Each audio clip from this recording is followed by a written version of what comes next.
ఈయన big boss హౌస్లో సాధారణ కంటెస్టెంట్గా ఎంట్రీ ఇచ్చి ఆ తర్వాత స్ట్రాంగ్ కంటెస్టెంట్గా ఎదిగింది. దానికి ప్రధాన కారణం ఆమెలో ఫైర్. అప్పుడప్పుడు మిస్ ఫైర్ అవుతుంది. ముఖ్యంగా సూర్యతో క్లోజ్గా ఉన్నప్పుడు గేమ్పై ఫోకస్ పెట్టకుండా సూర్య ఎక్కువగా ఫోకస్ పెట్టడం జరిగేది. ఆ తర్వాత నాగార్జున ఆ విషయంపై అడగగా ఆ తర్వాత సూర్య కాకుండా సిహాన్ ఎక్కువగా క్లోజ్గా ఉండడం ఉండేది. ఆ తర్వాత సిహాన్ వినయ కొట్టుకుంటే చూడాలని ఉంది అంటూ అయిపోరాది. ఆ తర్వాత సిహాన్తో కూడా ఎక్కువగా గొడవ పెట్టుకునేది.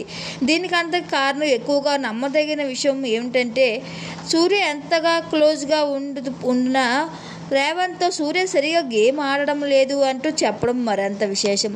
ఊసర వెళ్ళి కంటే ఎక్కువ రంగులు మార్చడం హౌస్లో కొనసాగుతూ ఈ వీక్ వినయ్కి ఎక్కువ ఓట్లు రావడంతో దీంతో వినయ్ ఎక్కువ మాట్లాడడం జరిగింది. నువ్వు ఎంత చెప్పినా తప్పు, నేను చేసిందే కరెక్టు అన్నట్టు